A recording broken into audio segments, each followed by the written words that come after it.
So LeBron is back. Friday night, they get stomped by Boston in Boston. You saw the LeBron effect with THT. Just got done complimenting him. I like his game. I can see it. But again, I was like, yo, he kind of wants to massage the ball. Does he fit? Does he fit with their core guys when they're at whole? And you can see already he doesn't, right? He's more of an ISO guy.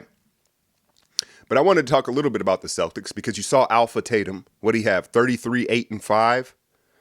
And you notice the Lakers have kind of been chicken soup around the league for teams or players that have been struggling offensively. You go see the Lakers, you kind of get right. But Jaylen Brown has been out and the Celtics have been winning. Al Horford has found the fountain of youth. Grant Williams has turned into their version of PJ Tucker. I think there's plenty of reason to be optimistic if you're a Celtics fan, despite the slow start, right?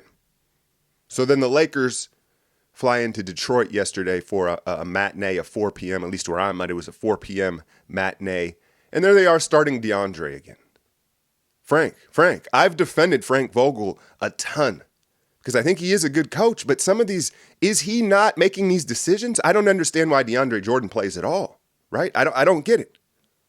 But let's talk about it. What I saw was LeBron with the get off me.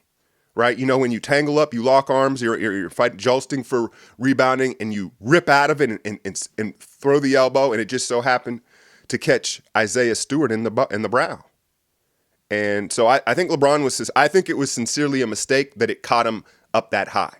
Guys throws bows and throw that arm back all the time in those scenarios, and it's usually to the chest or just to get off me, kind of to notify the referee, hey, I'm being held here type of action. You can say what you want about LeBron. I know that there's plenty of things to hate on him about, and we have almost a 20-year resume. He's not a dirty player. LeBron doesn't do dirty shit, I think in part because, one, he respects the game, but in two, he doesn't want it being done to him. He doesn't want cheap shots being taken at him, and so he doesn't take – I haven't seen LeBron take cheap – I've seen him flop. I've seen him do a lot of other shit. LeBron, that's not really in his basketball character. That being said, have you ever been popped in the face? Have you ever gotten hit in the brow or dead on in the nose and the mouth and your head gets hot? I know my body gets hot when I get literally go, oh, he's hot, he's mad. No, you literally heat up. And sometimes it's uncontrollable, specifically when you get popped in the face. And so Isaiah Stewart, gathered himself and he was hot. And I could see where he thought it was intentional, but at that same time, LeBron was very apologetic. Now, here's where it gets hazy. I could see LeBron because there was 10, 15 seconds where they were kind of face to face and something could have happened. If Isaiah Stewart, for all the chest puffing and everything that was, there was a 10 or 15 second moment there where he could have put his hands on LeBron if he wanted to, and he didn't. Now, did LeBron cop please and be like, my bad, I'm so sorry, da-da-da-da-da. And then once people got between them, he was like, yeah, that's what I thought.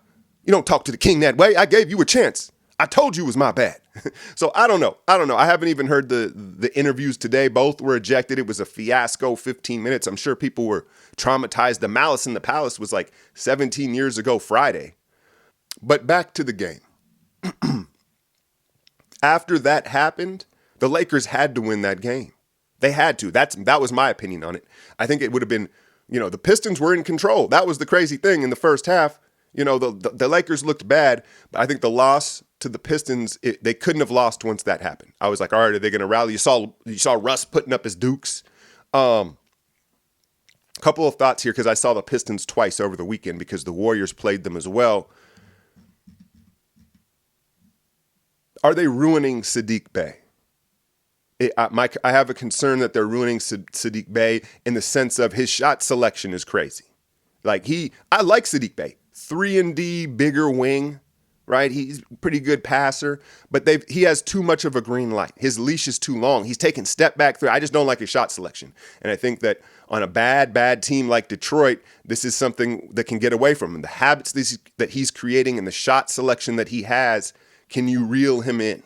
Because you look at Dwayne Casey and this Pistons team, and they're so bad. I think they're trending towards the worst team in the league.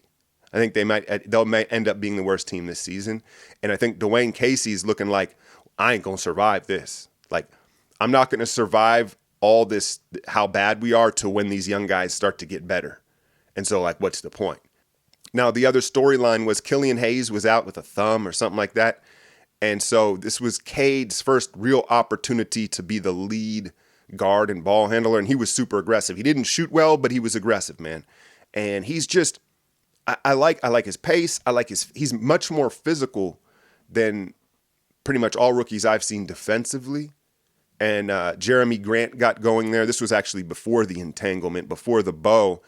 And there was a play where Cade, the ball was swung to him. He showed shot, paused for a second, and then ripped it right back to Grant, who was the hot hand. He splashed another three. So there was these little plays that he's made. I've watched him defend back doors. He's able to open up, help, see the ball, recover, just the basics. He's super fundamentally sound. But the concern I have with him is, you usually hear when you talk about young players, you say, all right, they got to learn to change pace. They're playing too fast, right? Cade is almost the opposite, where sometimes he's got to speed up. Everything is a little too slow and smooth. He doesn't have a good first step. And you saw late in the game, once he drove to the center of the court, he kicked it to the corner, and Russ never came off the guy. And so it was like an easy pick six for Russ. And then you saw late in the final possessions, AD roofed him twice. There's a point where he's got to pop the clutch every now and then. He's got to hit the acceleration. Everything is kind of at that slow, smooth pace. And in college at Oklahoma State, he was so big he could get away with it. Not in the league, brother. There's too many big athletes. And so, yeah, I don't know about him creating his own shot, but he's just solid everywhere else, right? All right, let's talk a little Warriors here. Klay has been cleared for all activities.